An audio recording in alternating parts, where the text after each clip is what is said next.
Predijo que moriría antes de los 30 y todos se rieron. Pero Ronnie Van Zant no contaba chistes, contaba su futuro. Esta es la historia de cómo un chico criado a base de puñetazos y rock and roll cumplió su propia y oscura profecía, convirtiéndose en una leyenda inmortal y en una herida abierta en la historia de la música.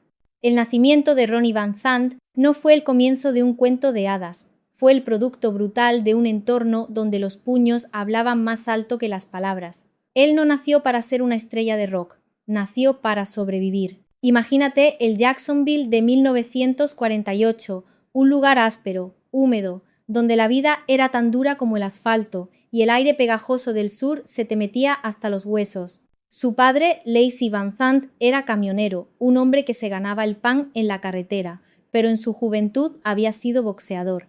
No un aficionado, sino un luchador de premios, de esos que se forjan en el ring a base de sudor, sangre y la pura necesidad de no caer. Y Lacy se aseguró de que esa lección, la más importante de todas, se grabara a fuego en sus hijos. Aprende a recibir un golpe, pero sobre todo aprende a darlo más fuerte. Esa era la filosofía de la casa Van Zant. No había lugar para la debilidad. Ronnie creció en la cabina de ese camión, recorriendo las interminables carreteras del sur junto a su padre, con la radio siempre encendida. Fue ahí, entre el rugido del motor y las melodías de Hank Williams o Lefty Frizzell que salían de los altavoces, donde se enamoró perdidamente de la música. Pero no era solo la música, era la promesa de algo más, una vía de escape de un destino que parecía escrito en piedra, el trabajo duro, la lucha diaria, la misma vida que había llevado su padre. A los 16 años, con más agallas que talento, formó su primera banda, US. Un nombre optimista, ¿verdad? Claro, hasta que el grupo se disolvió tan rápido que apenas dio tiempo a que la gente se aprendiera el nombre. Pero Ronnie no era de los que se rinden. La derrota solo era una pausa para tomar aire antes del siguiente asalto. El chico que su padre había enseñado a pelear no iba a ser noqueado tan fácilmente. Aquella primera banda fallida no fue un final, fue el prólogo. Porque para entender de verdad a Ronnie Van Zant, para llegar al alma de Lynyrd Skynyrd, hay que retroceder al inicio. Antes de ser un ícono, fue un niño de un barrio obrero de Florida, un chaval que aprendió por las malas que en la vida, si querías algo, tenías que luchar por ello. Y si era necesario, tenías que sangrar por ello. Su música, su voz, su rabia, todo nació de esa verdad fundamental. Después del fracaso de US, Ronnie no perdió el tiempo. El chico que había aprendido a devolver los golpes no iba a quedarse en la lona. Fundó otra banda, My Backyard, con un grupo de críos rebeldes, Bob Burns, Gary Rossington, Alan Collins y Larry Youngstrom.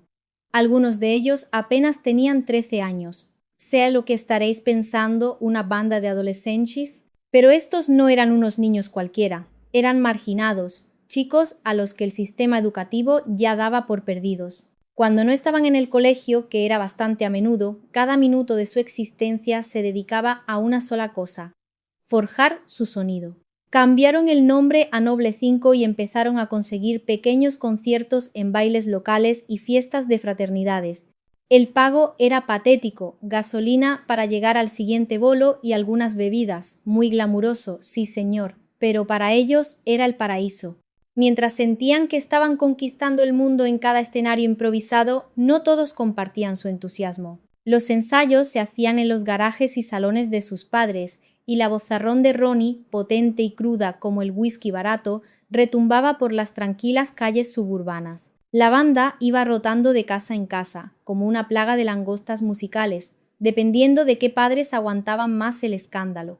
Pronto, los vecinos empezaron a quejarse.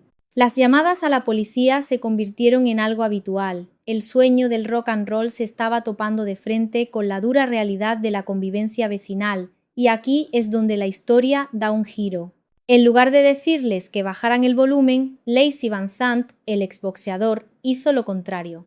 Les encontró un nuevo santuario, un lugar donde nadie pudiera callarlos. Una casa vacía y destartalada en una enorme granja a las afueras de la ciudad, la bautizaron como Hell House, la casa del infierno. Según los miembros de la banda, era pequeña, vieja y hacía un calor insoportable, como el aliento del diablo. Pero era suya. Lejos de la esterilidad de los suburbios, en ese infierno personal subieron el volumen al máximo. En esa cabaña sudorosa, rodeados de pantanos y con el sonido de los grillos como único público, empezaron a cocinar el sonido denso, pesado y lleno de blues que cambiaría la historia del rock sureño para siempre. No era música, era un exorcismo. En aquellos primeros años en la Hell House, la banda experimentó, no tanto con su sonido, que ya empezaba a tener esa identidad pantanosa y pesada, sino con su nombre. Cada vez que tocaban en un club, lo hacían bajo un alias diferente. Se llamaron Wildcats, The Sons of Satan, Conqueror Worm, The Pretty Ones, una lista interminable que demostraba que aún no sabían quiénes eran, o al menos cómo querían que el mundo los llamara. Eran como adolescentes probándose ropa frente a un espejo, buscando una imagen que encajara con el ruido que llevaban dentro. Pero su verdadera identidad, el nombre que quedaría grabado a fuego en la historia, nacería del lugar más inesperado, un acto de pura y dura rebeldía adolescente. Cuando no estaban sudando en la casa del infierno, los chicos seguían yendo, a regañadientes, al Instituto Robert E. Lee. La escuela tenía un código de vestimenta increíblemente estricto, casi militar. Las patillas no podían pasar de las orejas. El pelo no podía tocar el cuello de la camisa. El cinturón era obligatorio y los calcetines también. Vamos, el uniforme perfecto para un futuro contable, no para una futura leyenda del rock and roll. Ronnie, por supuesto, desafiaba las reglas como si fuera su trabajo. Se ponía vaselina en el pelo antes de ir a clase para mantenerlo pegado y que no le tocara el cuello. Un truco ingenioso que engañaba a la mayoría de los profesores. Pero había uno que no se dejaba engañar, el profesor de gimnasia, un hombre de mentalidad cuadrada llamado Leonard Skinner. Según cuenta Gary Rossington, el entrenador patrullaba las duchas después de clase como un halcón. Y en más de una ocasión pilló a Ronnie y a los demás con sus melenas mojadas, delatando su verdadera longitud, colgando muy por debajo del cuello permitido. Cada infracción significaba un viaje humillante al despacho del director y finalmente la expulsión temporal. Harto del acoso constante de Skinner, Rossington le hizo un gesto obsceno y abandonó el instituto para siempre. Unas noches después, la banda tocaba en un bar llamado The Forest Inn. En medio del concierto, Ronnie tuvo un golpe de genio. Anunció a la multitud, en su mayoría estudiantes o exestudiantes del Robert A. Lee, que iban a cambiar su nombre una vez más, y que la inspiración venía de su estricto y odiado profesor de gimnasia. Y así, en un acto de burla inmortal, nació Leonard Skinner, que pronto, con una ortografía burlona, se transformaría en Lynyrd Skynyrd. Habían encontrado su nombre, no en la oscuridad del satanismo o en la pose de ser los más duros, sino en la rebelión contra una autoridad que consideraban ridícula. Era perfecto. Con su nuevo nombre de guerra y un sonido cada vez más afilado, Lynyrd Skynyrd se convirtió en un pilar de la escena musical de Jacksonville. Pero mientras la banda crecía, la vida personal de Ronnie se complicaba, convirtiéndose en un nudo de contradicciones. A mediados de los 60 conoció a Nadine Insko. En enero de 1967 se casaron y en pocos años tuvieron una hija, Tammy. Por un breve momento pareció que Ronnie iba a aparcar su estilo de vida rockero. Empezó a trabajar en la tienda de repuestos de automóviles de su cuñado, intentando encajar en el molde de un hombre de familia responsable. Pero seamos sinceros, esa jaula dorada nunca iba a retenerlo por mucho tiempo. La rutina, la normalidad, no estaban en su ADN. Era como intentar domesticar a un caimán. Él y Nadine se divorciaron en 1969, curiosamente, justo cuando conoció a Judy Seymour, quien se convertiría en su segunda esposa y madre de su otra hija. La vida de Ronnie era un torbellino, una serie de decisiones impulsivas que dejaban un rastro de corazones rotos. Para 1970, la banda ya había grabado una maqueta lo suficientemente buena como para que Capricorn Records, un sello importante, les ofreciera un contrato discográfico. Era el sueño hecho realidad, el momento que llevaban esperando durante años de ensayos sudorosos y conciertos de mala muerte. Pero entonces, Ronnie hizo algo que nadie podía creer, algo que desafiaba toda lógica. Lo rechazó. ¿Por qué? ¿Fue arrogancia? ¿O fue una visión, una convicción casi mística de que aún no estaban listos, de que su sonido necesitaba más tiempo en el fuego, más kilómetros en la carretera? Sea como fuere, esa decisión marcó un antes y un después. No aceptaría un atajo. Si iban a llegar a la cima, lo harían a su manera, en sus propios y tercos términos. Y eso significaba volver a la carretera, al infierno de los bares y las pensiones baratas. La vida tranquila había sido solo un espejismo, una tentación que había logrado resistir. El verdadero camino de Ronnie no estaba en un taller de repuestos, estaba en el caos, en el ruido, en la furia de los escenarios. La bestia no podía ser enjaulada. Los 3 años que siguieron al rechazo del contrato de Capricorn fueron brutales. La banda se sumergió voluntariamente en un purgatorio de rock and roll, un ciclo interminable de conciertos en bares de mala muerte, viajando durante horas en una furgoneta destartalada para ir de un bolo a otro. No había glamour, no había fama, solo el olor a cerveza rancia, el humo denso de los cigarrillos y la cruda energía de 5 tíos decididos a conquistar el mundo o a morir en el intento. Fue en ese crisol, en esa gira infinita por el infierno, donde su sonido maduró. Mejoraron su equipo, se compenetraron hasta el punto de respirar como un solo organismo y se convirtieron en maestros del ritmo del rock sureño. Sin embargo, Ronnie nunca se sintió del todo un rockero sureño. Era una etiqueta que le parecía limitante, casi un insulto.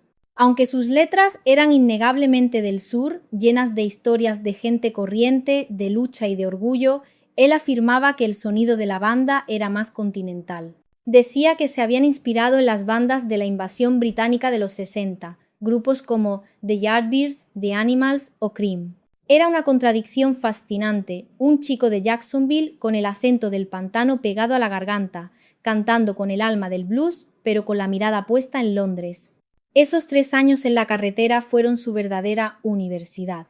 Noche tras noche aprendieron a dominar al público, a construir una tensión que explotaba en cada solo de guitarra de Rossington o Collins. Se convirtieron en una máquina perfectamente engrasada, una fuerza de la naturaleza lista para la batalla. Y finalmente, después de todo ese sudor, sangre y sacrificio, alguien se dio cuenta. En 1973, Al Kooper, un productor legendario que había tocado con Bob Dylan, los vio en un club de Atlanta y quedó flipando. Fue él quien los llevó a MCA Records, quienes se acercaron a la banda con una oferta mejor, un contrato que reconocía su verdadero y demoledor valor. Esta vez Ronnie no pudo decir que no. El tiempo en el infierno había terminado. Estaban listos para el cielo, o al menos para su versión del mismo, que probablemente incluía mucho whisky y poca paz. El contrato con MCA fue la chispa que incendió la pradera. Poco después de firmar, lanzaron su álbum de debut, Pronounced Led, Nerd, Skin, Nerd.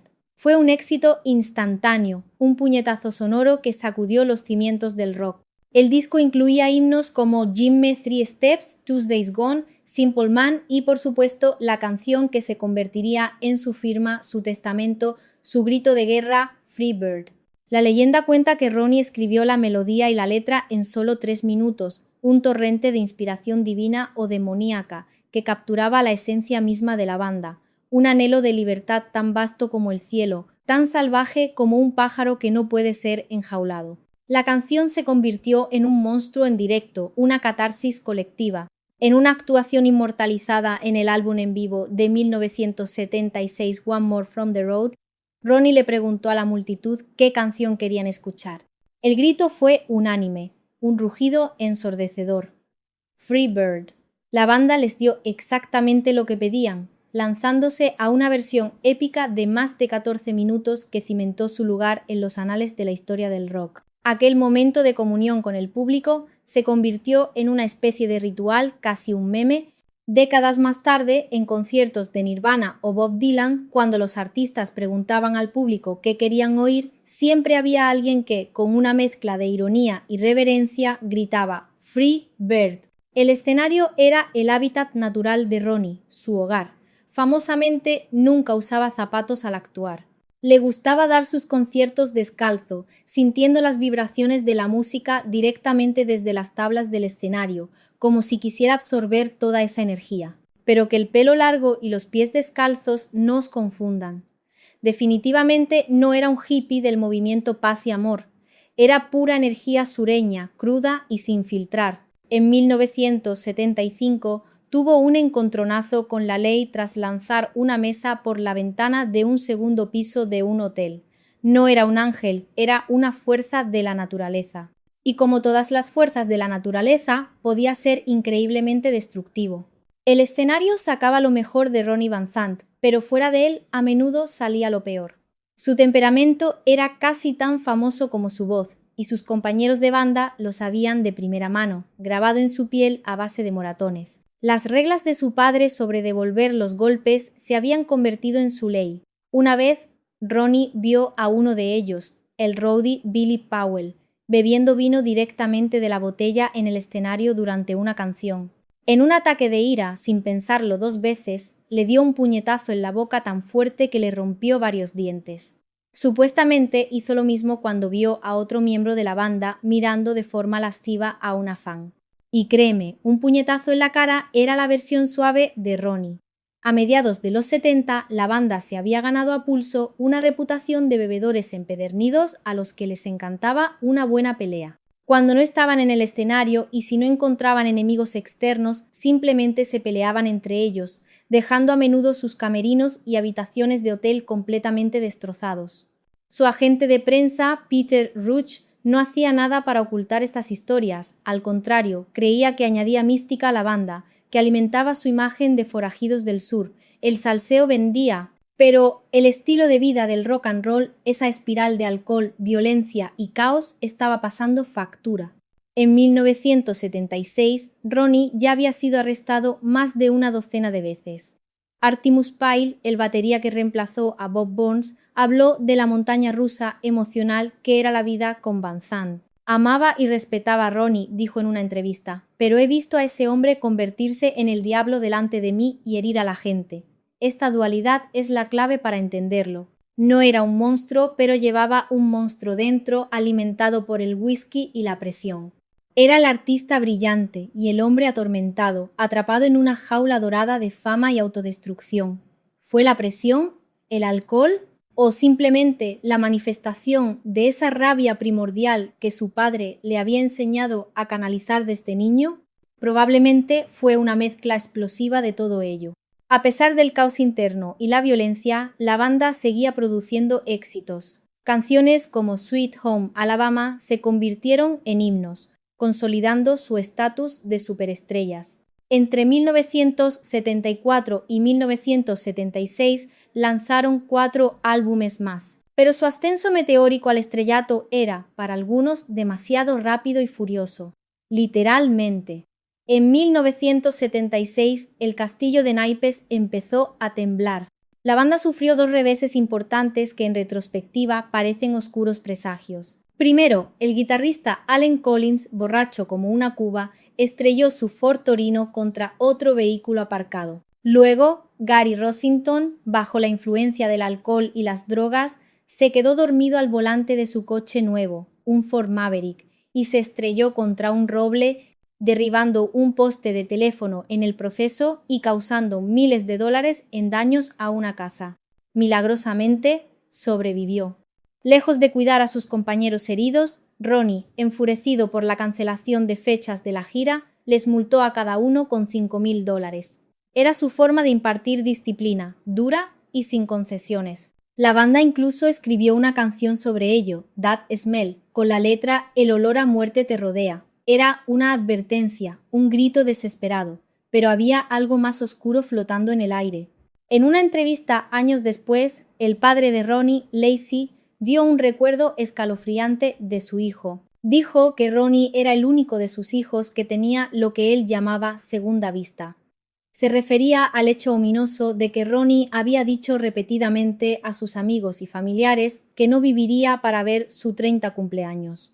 Repitió su sombría predicción tantas veces que sus seres queridos se cansaron de oírla, pensando que era solo una pose de estrella de rock atormentada.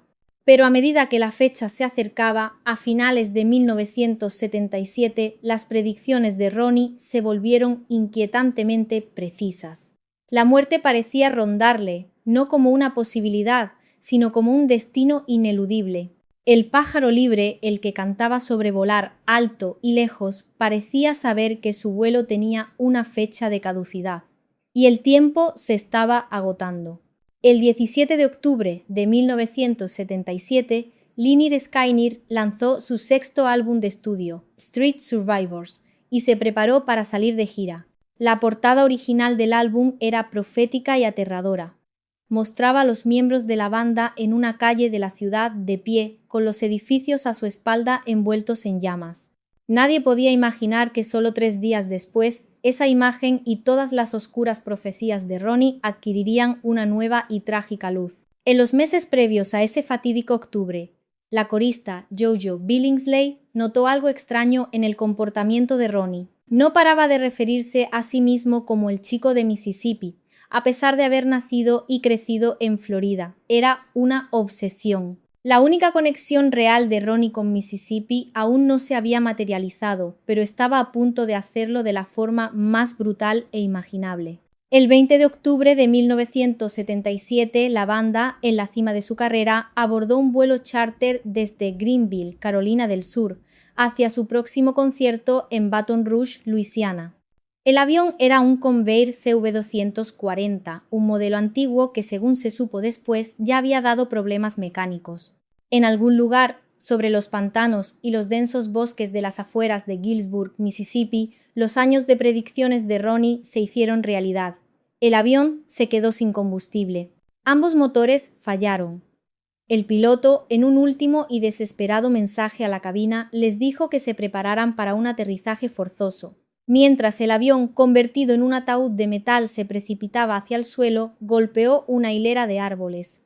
El impacto fue devastador.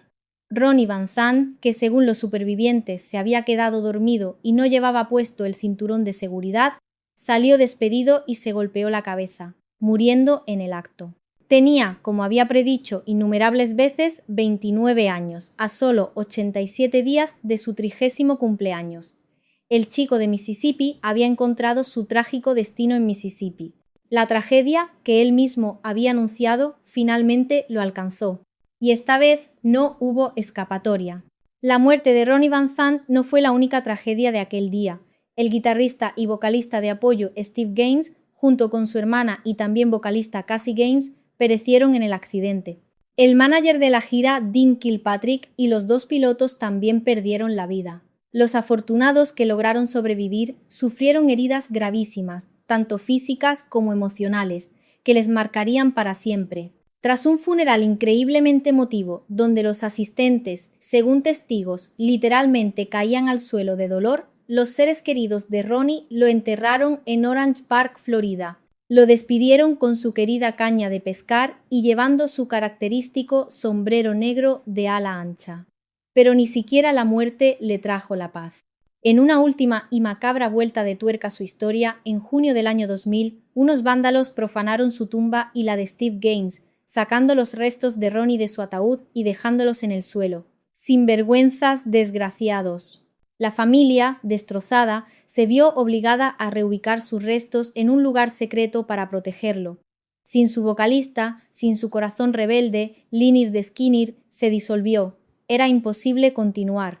Solo se reunieron de nuevo una década más tarde, en 1987, con el hermano menor de Ronnie, Johnny Van Zant, ocupando valientemente su lugar. Hay una historia que resume perfectamente el espíritu indomable y desafiante de Ronnie. A veces actuaba con una camiseta que decía «¿Quién coño son los Rolling Stones?».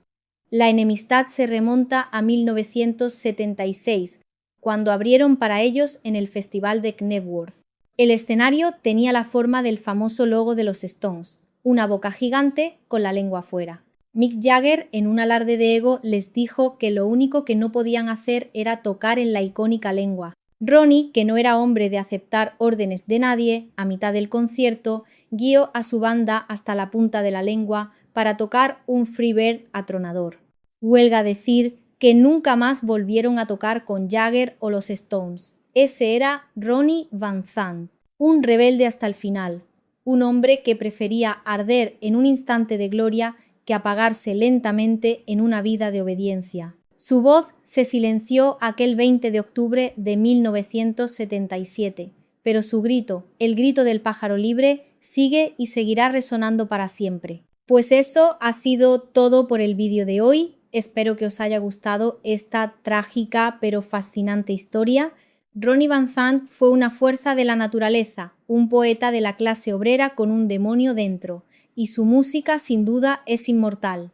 ¿Tú conocías esta parte de su historia? ¿Crees que hoy habría recibido el mismo trato? Te leo en los comentarios. Si no sabes qué comentar, que siempre se agradece que comentéis, me puedes dejar este emoticono de aquí en los comentarios y yo te daré like tan pronto como pueda. Si te gustan este tipo de vídeos y a que le des like y lo compartas si quieres apoyar al canal porque es muy importante, no olviden suscribirse a Content Channel y activar las notificaciones. Muchas gracias a los miembros del canal por apoyarnos de esa manera. Y ahora sí, sin nada más que decir, nos vemos en la próxima. ¡Chao!